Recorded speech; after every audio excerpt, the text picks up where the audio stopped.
alaykum. Jaylarkash YouTube kanali hurmatli obunachilari. Shunaqangi sovuq havoda sizlarga issiqqina obzor tayyorlab qo'ydik. Bemalol videoni ko'rishdan oldin oldingizga ko'k choy, qora choylarni damlab qo'yib olinglar. Sababi video manfaatli bo'ladi. Hozirgi kunda O'zbekiston bozorida juda ham talab katta bo'layotgan hamda Renixda ko'p sotilayotgan avtomobil olib kelib qo'yganmiz. Obzorimizga o'ng tomonimizda turgan C16 hamda chap tomonimizda turgan Dongfeng 008 ni qisqa xarakteristikalari hamda narx-navolari bo'yicha gaplashib o'tamiz. Xo'p, hammaga qiziq bo'lgan joyi videoni mashinalarimizni narxidan boshlaymiz. O'ng tomonimizda turgan C16 avtomobil narxi 34 ming so'ralyapti. Bonusiga o'sha hamma narsalari o'zini manba, YouTube, navigator, ruskasi hamma narsalar qilib beriladi. Salonlari o'zingizlar xohlagan rangdan ham bor. Bu yerda hozir videoda qora rang turibdi. Oranjeviy salon seli, oranjeviy salondan ham bor. Bu eng oxirgi full komplektatsiyasi lidar 4 ta sidena massajli komplektatsiyasi bo'ladi. Hop, chap tomonimizda turgan 008 narxi 30.500 AQSh dollari. Buni ham bonusiga ba'zi ruskasi hamda paroglar qo'yib beriladi. Ikkalasini ham garantiyalari 3 yilga, buningda 100 ming bo'ladigan bo'lsa, bunda 120 ming bo'ladi. Garantiya, servis, zapchast hamma narsalari o'zimizda bor. Agar boshlang'ich to'lovlari, oliy to'lovlari qiziq bo'ladigan bo'lsa, pastki nomerlarga aloqaga chiqsangiz bo'ladi. Hop, xarakteristikasidan boshlaydigan bo'lsak, kapotimiz ostida 1.5 atmosferniy motor turibdi. Bu plug-in gibrid hisoblanadi. Ya'ni sababi motor reduktorga ulanmagan, motor ishlagan paytda generatorni ishlatib, benzin yoqqan paytda generator ishlatib beradi hamda batareyaga ketkazilgan zaryadni vasстановить qilib beradi. Bu necha tezlikda yursa-da ikkala avtomobil 100% elektr hisobiga yuradi. Faqatgina DVS motor generator ishlatib berish uchun benzin yoqadi. Xo'p, avtomobillar parametr uzunliklariga keladigan bo'lsak, C16 avtomobilimizning parametriga keladigan bo'lsak, uzunligi 4915 mm, eniga keladigan bo'lsak 1905 mm, bo'yni uzunligi 1770 mm, ikkita balon o'rtasidagi uzunligi keladigan bo'lsa 2825 mm, salkam 5 metrli avtomobil hisoblanadi. Avtomobilimizda o'zi zavodskiy mana bu tomonlariga keladigan bo'lsak, mana kameralarni 360 gradus kameralarni ko'rish mumkin. Undan tashqari slipoy zona, sidenalarimiz elektronli bo'ladi. 4 tali sidena isitadi, sovutadi. Undan tashqari 4 tali sidenada massaji ham bor. Hop, ekran dyumiga keladigan bo'lsak, bu yerdagi multimedia 14:6 bo'ladi, ikkinchi qatordagi multimedia 15:6 bo'ladi. Hop, mana hozir mana yurgan kilometrlari 38 kilometr, mashina yangi, sveji.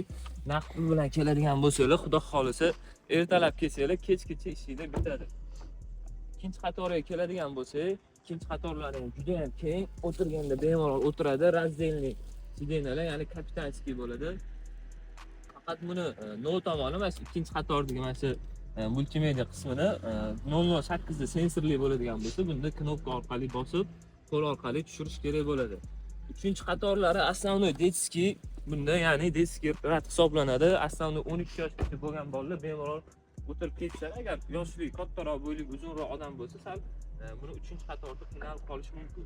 Sababi bu 0.8 ga qaraganda sal esroq mashina hisoblanadi. O'zini mana zaryadchiklari, komplektida, poliklari, hamma narsalari bo'ladi. Komplektatsiyasi bemalol kelib, olib tayyor haydab ketsanglar bo'ladi. Faqat qiladigan rasxodingiz shu nomer rasxodi bo'ladi. Bu eng oxirgi full komplektatsiyasi, o'sha ham ruchkalari o'sha lilarnikiga o'xshab chiqib turadiganlik varianti bo'ladi. Undan tashqari bu tomonda o'sha o'zini lidarlari ham bo'ladi. Batareya quvvatiga keladigan bo'lsak, 38 kilovatlik batareya quvvat turibdi. Tokki o'zida CLC bo'yicha 280 km bergan, общий zapas kodini 1280 bergan. Lekin real sharoitda, O'zbekiston sharoitida WSD bo'yicha qaraydigan bo'lsa, tokki o'zida 220 yurib beryapti. Real sharoitda qishda bo'ladigan bo'lsa 180-190 yurib beryapti. Bu batareya kilovati 34 kilovat turibdi. Bunda real sharoitda yurganda 150 yuryapti hozirgi paytda, ya'ni o'zimizning sharoitda. Atak kitobida yozgani 210 km bo'ladi. Ikkalasi ham 950 dan 1050 gacha yuradi, ya'ni aralash siklda 100% zaryad to'lganda, undan tashqari polli bak benzin qo'yganda bakka qancha hajmi deyilgan bo'lsa, bunda 51 litrli bak turibdi. Bunga keladigan bo'lsak, buni bak hajmi 50 litrli bak turibdi.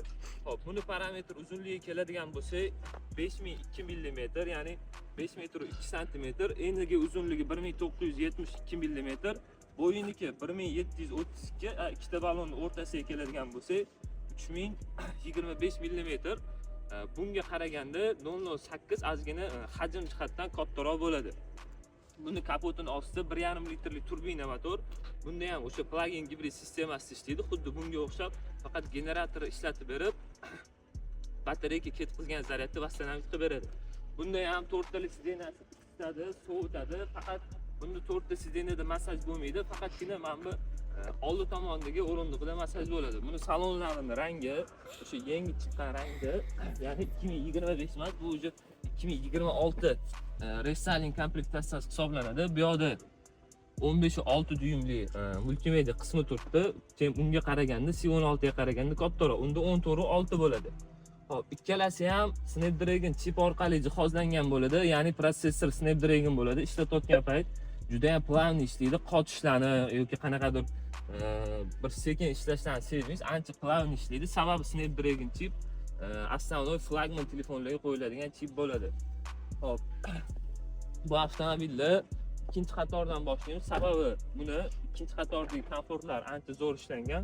Bundan tashqari o'sha aytib o'tganimdek, buni mana orqa tomonda turgan o'sha monitorni sensor orqali tushirsa bo'ladi. C16 da bo'ladigan bo'lsa, bu tomonda o'sha knopkasi orqali tushadi. C16 da ham 0.8 da ham bu tomon, ya'ni passajir tomonining orqasiga, oldi passajir tomonining orqasiga o'rindig'ida atamankasi bo'ladi. Ikkalasida ham bu yerda pastsakanliklar bo'ladi, podlokonniklar bo'ladi. Bemalol suvlarni qo'yib ketsa bo'ladi. Undan tashqari ikkala avtomobilda ham xolodilniklari bor. Bemalol o'sha issiq kunlarda suvlarni qo'yib, o'sha o'zini haroratini o'lchab ketishsa bo'ladi. Bu avtomobil mana o'tirganda ham, misol videoda orqali yetkazib bera olmaslik mumkin, lekin o'zingizlar kelib ko'rsanglar, salonlari ancha kengroq, chem anaqaga qaraganda, C16 ga qaraganda. Buni ham o'sha komplektatsiyasida o'zini zaryadchiklari, poliklari, hamma narsalar bo'ladi. Kelib olib tayyor haydab ketishda bo'ladi. Mana Dongfeng logotiplari bilan o'zini zaryadchiklari turibdi. Hop. Undan tashqari 100% ga puli yetmaydigan insonlar bo'ladigan bo'lsa, boshlang'ich to'lovini to'lab 25-30% ni to'lab bank orqali xarid qilishingiz ham mumkin. Agar yo'q, bank to'g'ri kelmaydi menga, bank orqali xarid qila olmayman, shartlari menga bankga to'g'ri kelmaydi deysiz, o'sha marka firmasi orqali nasiya savdoga, rassrochkaga emas, nasiya savdoga ham xarid qilsangiz bo'ladi. Hop, qisqa va lo'nda arzon qilishga harakat qildi. Yana batafsilroq ma'lumot kerak bo'ladigan bo'lsa, pastdagi nomerlarga aloqaga chiqsanglar, batafsil ma'lumot beriladi. Hop, joyimiz Toshkent Index bozorida joylashgan. O'sha cho'tki bolalarga aloqaga chiqsanglar, xudo xolasa, maksimal chiroyli narxda va chiroyli komplektatsiyalarda qidirishadi.